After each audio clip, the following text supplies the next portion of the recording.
அருவி, ஆமா, உன் புருஷன் சொன்னா மாசமா இருக்கு அப்படின்னு. என்ன வாந்தி எதுவும் வருதா? இல்லத்த, இப்போ லைட்டாக தான் தலை சுத்தல் இப்படி தான் இருக்கு. இன்னும் வாந்தி வயிற்று பெரட்டுற மாதிரி தான் இருக்கு. அவ்வளோக்கா வாந்தி ஒன்றும் வரலைங்க. ஆ, அப்படியா? அது சரிதான். வரும் வரும், மெதுவாக வரும். இப்படி இருக்கேன் அப்படி இருக்கேன்னு வேலை வெட்டி பார்க்காம வீட்டுக்குள்ளே இருக்கக்கூடாது சொல்லிவிட்டேன். ஆமாம், வீட்டில் எல்லா வேலையும் பார்க்கலாம், பிள்ளைக்கு ஒன்றும் ஆகாது. அந்த காலத்துலலாம் நாங்கள் அம்பூட்டு வேலை பார்த்துட்டு வயசைடும் போய் அவ்வளவும் பார்த்துக்கிட்டு இருப்போம். நீ பாட்டுக்கு நம்ம தான் இப்படி இருக்கோன்னு ஒரு வேலையும் பார்க்காம ஓன் வாட்டுக்கு வீட்டுக்குள்ளே உட்காந்துருந்தேன்னா இருக்கிற வேலையெல்லாம் மல்லிகை ஒருத்தி இழுத்து போட்டு பார்க்க முடியாது. என்னடி சொல்கிறது புரிஞ்சிச்சா உனக்கு? இல்லைத்த, நான் பார்த்துட்டு தான் இருக்கேன். அப்படி ஒன்றும் பார்க்காமலாம் இல்லை, எல்லாமே பார்க்குறேன் தான். பார்க்கணுன்னு தான் சொல்கிறேன். நீ பாட்டுக்கு பார்க்காம எனக்கு என்னன்னு இருந்துடாத.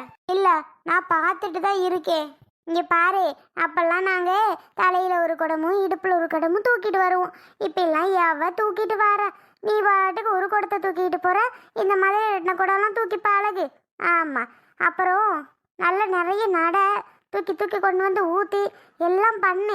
இப்பெல்லாம் 5 மாதம் வரையும் ஒருத்தையும் தண்ணி கூட தூக்க மாட்டாளுங்க, ஒரு வேலையும் பார்க்க மாட்டாளுங்க.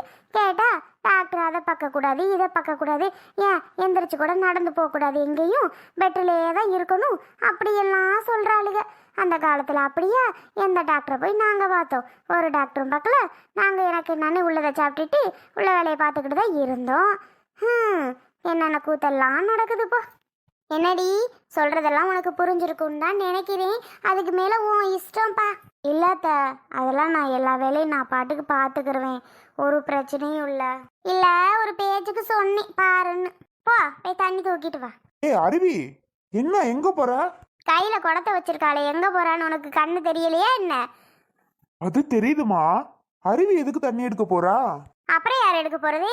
நான் போட்டா? மா, இப்போ யாரு உங்களை போக சொன்னது? உங்களெல்லாம் யாரும் போக சொல்லல. அருவி எதுக்கு போறான்னு தான் கேட்டேன். அருவி தானே எப்பவும் தண்ணி எடுப்பா. இன்னைக்கு என்னமோ அதிசயமா கேட்குற, யார் எடுக்க போறது, இவ எதுக்கு போறா அப்படின்னு. மா, அருவி ஆல்ரெடி கன்சீவா இருக்காமா. இந்த மாதிரி நேரத்தில் கரெக்டாக இருக்கணும். இவ பாட்டுக்கு தண்ணி கூட அப்படி இப்படின்னு போய் தூக்கிட்டு வந்தான்னு வையே, ஏதாவது ஒரு ப்ராப்ளம் ஆயிடுச்சுன்னா என்னம்மா ஆகுறது? நான் கூட என்னோட தெரிஞ்ச ஃப்ரெண்டு அவங்க ஒய்ஃபுக்கிட்ட கேட்டேன். அவங்க கூட சொன்னாங்க, பார்த்து பத்திரமா ஒரு 3 மாதம் 5 மாதம் வரைக்கும் தண்ணி கூடவும் நான் தூக்காமல் வெயிட்லாம் தூக்காமல் இருக்க சொல்லுங்க. ஏன்னா அப்போ மாதிரிலாம் இல்லை, இப்போது உடம்புலாம் அப்போ உள்ள ஸ்ட்ரென்த்தில் இப்போ கிடையாது யாருக்கும். கொஞ்சம் நாம தான் பார்த்து பத்திரமா இருக்கணும் அப்படின்னு என்னோட ஃப்ரெண்டோட ஒய்ஃபு சொன்னாங்கம்மா. நான் அருவிட்ட சொல்லணும்னு நினச்சி அதுக்கு முன்னாடி பாரு தண்ணி குடத்தை தூக்கிட்டு போகிறத. அருவி தண்ணி குடத்தை வையி, நான் வேணும்னா தூக்கிட்டு வந்து ஊத்துறேன். எத்தனை குடம் ஊற்றணும்? பரவாயில்லைங்க, இருக்கட்டும், அதெல்லாம் ஒரு பிரச்சனையும் வராதுங்க. நான் பாட்டுக்கு எப்பவும் போல பார்க்குறேன். அருவி, உன்கிட்ட தானே சொல்கிறேன், கேட்க மாட்டியா? டேய் கிருஷ்ணா, என்ன இல்லை என்ன நடக்குதுங்க? அப்பா, இந்த கூத்தெல்லாம் இந்த வீட்டில் தாம்மா நான் பார்க்குறேன். எவடி அம்மா தண்ணி குடம் தூக்காதவ மாசமாக இருக்கிறவ இருக்கிறா? அதை இதை வேலை பார்த்து சுருக்கு புருக்குன்னு பார்த்தாத்தே நல்லபடியாக பிள்ளை வரக்கும். இல்லைன்னா கிழிச்சு தான் எடுக்கிறாளுவோ இப்பெல்லாம் பிள்ளைய. தெரியுமா தெரியாதா உனக்கு? இன்னமும் தண்ணி குடத்தை தூக்குறது ஒரு இதுங்கிற, நாங்கள்லாம் 2 குடம் போட்டு தூக்கணுமே, தெரியுமா தெரியாதா உனக்கு? உன்னையும் தானே தூக்கிக்கிட்டு வருவேன் சில நேரம். இடுப்பில் தலையில் குடம் இருக்கும், இடுப்பில் நீ இருப்ப. இப்பெல்லாம் அடுப்படிக்குள்ளே தண்ணி வருது. நம்ம வீட்டில் தான் அடுப்படிக்குள்ளே தண்ணி எண்ணத்தை வச்சுக்கிட்டு வெளியில தூக்கிட்டு வந்து ஊற்றுங்கடி, அடுப்படிக்குள்ளேயே கழுவாத்தேடி நானும் திட்டவும் தான் தூக்கிட்டு திடீராளுவ. அதுவுமா நீ வேண்டாங்கிற? மா, அந்த காலத்தில் நடந்ததெல்லாம் அது வேறம்மா. அந்த காலம் மாதிரி இந்த காலத்தையும் நினச்சிக்கிட்டு இருக்காதீங்க. அப்போ உள்ள ஸ்ட்ரென்த்து சத்தாக இருந்தவங்க மனிதர்கள்லாம் இப்போ இல்லைம்மா. இப்போ நம்ம சாப்பிட்ற சாப்பாட்டில் எந்த சத்துமே கிடையாதுமா, தெரிஞ்சுக்கங்க அதை. நீங்கள் இந்த வயசில் இப்படி இருக்கீங்க அப்படின்னா அப்போ நீங்கள் சாப்பிட்ட சாப்பாடுமா, அதோட ஸ்ட்ரென்த்து தான் இப்போ வரைக்கும் நீங்கள் ஸ்ட்ரென்த்தாக இருக்கீங்க. ஆனால் இப்போ உள்ள பிள்ளைங்க யாருமே அப்படி கிடையாது. அதனால தான் டாக்டர்ஸ் ஃபுல்லாமே கரெக்டாக இருங்கம்மான்னு சொல்கிறாங்க. ஆமாம், அதாம்மா சொல்கிறேன். ஒரு 5 மாதம் வரைக்கும் கேர்ஃபுல்லாக இருந்துட்டோம் அப்படின்னா நமக்கு தானே நல்லது. என்னத்த கிருஷ்ணா, என்ன கிருஷ்ணா? ஒன்றும் இல்லை, நீ அருவியை தண்ணி கூட தூக்க வேணாம், அருவி பார்த்து பத்திரமா இருக்கலாம்னு சொல்கிறேன். அம்மா திட்டுறாக. நீ இந்த அத்தைக்கு இதே பொழப்பா போச்சு. வாடி அம்மா வா, உனக்கு என்ன இதே பொழப்பு இந்த கிழவிக்குன்னு வந்துடுவேன். ஆமாம், பின்ன உங்களுக்கு ஒரு கதை தெரியுமா? நம்ம ஊர் ஈஸ்வரி மருமவ இருக்காலத்தே, அவ இப்படித்தான் மாசமா இருந்தாலாம். அவளை தாங்குச்சு அந்த ஈஸ்வரி. தெரியுமா? குழந்தை பிறந்தும் இன்னும் தாங்குது தே. அந்த மாதிரி இருங்க. மாமியா மருமகனா மகளை மாதிரி பாத்துக்கிறீங்க. என்னங்க தே, இதுவே உங்க மக எப்படி இருந்தா நீங்க எப்படி இருப்பீங்களா? எடி அதை தூக்காதடி, அடி அதை தூக்காதடி, இதை பண்ணிடி, அடி உட்காரடி, அப்படி இப்படி நீ என்னென்னது பண்ணுவியா? இவன் என்ன உங்களுக்கு கீதா? போங்க தே. ஏய் கொடத்தை கொண்டாடி, நீ ஒரு வேலை பார்க்க கூடாது என்ன? எனக்கு அடுப்பில் வேணா காய் நறுக்கி கூட இந்த மாதிரி வேலை வேணா பாரு. சும்மா அதை தூக்குறேன் இதை தூக்குறேன், நடந்து போறேன், கூட்டுறேன், வீடு கூட்டுறேன், துணி துவைக்கிறேன், ஒரு வேலை பார்க்க கூடாது. அவ்வளோ வேலை இழுத்து போட்டு நான் ஒரு ஆள் பண்ணிக்கிறேன்டி. என்னடி கேட்டுச்சா? ஏக்கா வேணாக்கா, இதுல என்னக்கா இருக்கு தண்ணி தூக்குறதுல? ஏய் வள்ளிகா, உங்க மாமியார் நீயா நானாடி? யாரும் இருக்கட்டும் தே. நல்லது சொல்ல வந்த மாமியார் யாரா இருந்தா என்ன, எவரா இருந்தா என்ன? நல்ல விஷயம் தானே நான் சொன்னேன், அப்படி ஒன்றும் கெட்டு போக சொல்லலையே. என்ன கிருஷ்ணா, நான் சொன்னது கரெக்டு தானே? ஆமா அண்ணி, நீங்க சொன்னது கரெக்டு தான். அம்மாக்கு தான் ஒரு விவரமும் தெரியல. மல்லிகா நீ தான் எல்லாமே பாத்துக்கிறேன்னு சொல்லிட்டாங்கல்ல, பிறகு எதுக்கு நீங்க அருவிய சும்மா பேசுறிய? என்னடா நடக்குது வீட்டுல? அவ வாட்டுக்கு அவ கத்துறா, நீ வாட்டுக்கு நீ. ஒன்னும் புரிஞ்சுக்க முடியல என்னால. மல்லிகா, அதுக்கு மேல உன் விருப்பம். அவ வேலை பார்த்தா நல்லதுன்னு நான் சொல்றேன், உன் வேற ஒன்னும் சொல்லல.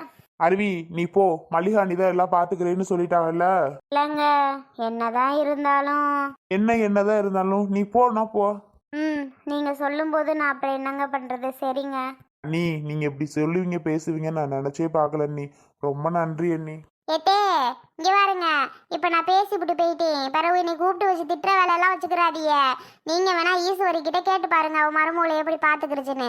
அந்த மாதிரி பாத்துக்கங்க தே, அப்பதத்தே அவங்க உங்களை நல்லவன்னு சொல்லுவான். ஐயோ அவ வந்துட்டோம், சரி இருந்துட்டு. ஆமாத்தே இங்க பாருங்கடி, நீங்க பேசுற பேச்சு நடக்கிற நடப்பும் எனக்கு ஒன்றும் பிடிச்சிக்கல. அப்படித்தான் சொல்லுவேன். ஏன்டா அப்படி பேச்சு பேசுறீங்களோ தெரியல, போங்க வாய் அடைச்சு போடுறீங்க. அப்படியெல்லாம் ஒன்றும் இல்லத்தே. நீ போ கிருஷ்ணா. அருவி கொடத்தை கொண்டா, நான் போய் தண்ணி தூக்கிறேன். கொண்டாடி, தண்ணி தூக்குறேன், அதை தூக்குறேன், இதை தூக்குறேன், சும்மா போய் உட்காருவோ. அப்புறம் என்ன, அதான் உங்க அக்கா காரி சொல்லிட்டாவளே. இங்க வாரடி, இருந்தாலும் நீ கொஞ்சம் கொஞ்சம் வேலை பார்க்கணும், புரிஞ்சுக்க. சரிங்க தே. அருவி நீ போ, கிச்சன்ல ஏதாவது வேலை இருந்தா பாரு. சரிங்க. எம்மா நல்லா இருக்கா? அழகா இருக்குடி. உன் மகளுக்கு எவ்வளவு சூப்பரா இருக்கு தெரியுமா? எத்தனை பவுனுக்கு எடுத்த? இது மொத்தமா 10 பவுனுமா. நல்ல மாங்காய் டிசைனா போட்டிருக்கு பாரு. அவ சொல்லுவா, அந்த மாதிரி டிசைன்லாம் நல்லா இருக்குமாம்மா, பித்தாளையால் அது எடுத்து கொடுமா, நான் போட்டுக்கணும்னு ஆசையா இருக்கு. அப்படியெல்லாம் என்கிட்ட நிறைய வாட்டி கேட்டிருக்காமா. அதனால தான் நான் 10 பவுனா எடுத்துட்டேன். ஏண்டி காதுக்கு கம்மல், கைக்கு வளையல் இதெல்லாம் எடுக்கலையா? மூக்குத்தி எல்லாம், காலத்துக்கு ஒரு செயினா தூக்கிட்டு வந்திருக்கிற. ஏண்டி காலுக்கு கொலுசெல்லாம் வாங்கலையா? நெக்லஸு, ஆரம், அட்டியல் இது மாதிரியெல்லாம் போடணும் முடி. எம்மா எடுத்தோம். இப்போ 10 பவுனா எடுத்துருக்குறேன். நாளைக்கு போய் தான் வளையல்லாம் வேண்டாம், நமக்கு இருக்க தகுதிக்கு ஒரு சிமிக்கி தோடும், இன்னொரு கழுத்துக்கு உள்ளங்கழுத்தில் போட்டுக்கிற மாதிரி ஒரு நெக்லஸும் எடுக்கணும்மா. ஆமாத்தா, இப்போ அதுவும் உன் அவளுக்கு செய்யணும்னு உனக்கு ஆசை வந்துருச்சுரே. இதுவே போதும், உன் கையாலே கொண்டு போய் உன் அவளுக்கு போட்டு விடு. ஐயோ நான் போக மாட்டேப்பா அவங்க வீட்டுக்கு, முல்லை நமக்கு ஆவாது, நான் போக மாட்டேன். ஏத்தா அப்புறம் யார் போறதுன்னு நினைக்கிற நீ? நீயும் மருமோனும் போங்க, நான்லாம் போகலப்பா சாமி, நமக்கு செட் ஆகாது. இங்கே வரே, நான் போகணுமா? பெத்தாத்தா நீ போய் உங்க ஐயால் அவகலத்தில் போட்டு விட்டா தானே நல்லா இருக்கும். நான் போய் கொடுத்தா அவளுக்கு மன திருப்தி ஆகுமா என்ன? நீயே போய் கொண்டு போய் கொடுத்தா நல்லா இருக்கும். நல்லாதான் இருக்கும், இருந்தாலும் நமக்கு சுத்தப்படாதும்மா. இங்கே வேற முத்தலகு, நமக்கு தெரியாதுப்பா, நான்லாம் போக மாட்டேன். உன் புருஷன் நீனும் ஜோடி சேர்ந்து உன் மவுட்டில் போய் கொடுத்துட்டு வாங்க. எப்படிம்மா நான் போக முடியும்? நீங்கள் போனால் கூட முல்லை ஒன்றும் சொல்லாது. இன்னியே பார்த்தாதான் கட்டினபடி பேசும்மா, நமக்கு சரிபட்டு வராது.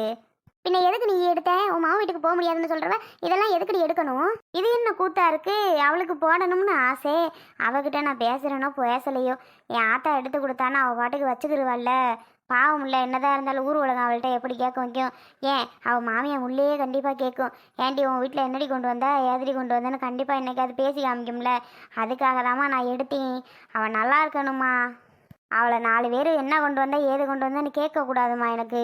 அதுதான் அவள் மாசமாயிட்டா அப்படின்னு தெரிஞ்சிச்சுன்னா எப்பாடுபட்டாலும் அவளுக்கு வளகாப்புக்கு வளைவி வாங்கி போடுவேம்மா. அதுக்காக தான் இப்போ நான் வளைவி வேண்டாங்கிறேன். அட அது சரிதே, என்னதான் இருந்தாலும் வளகாப்புக்கு வளைவி வாங்கணுமா? ஆசையை பாரு, இப்பவே பேர வித்தியை பார்க்கணும்னு. பாத்தியில மருமோனே உங்க பொண்டாட்டிக்கு ஆசையே.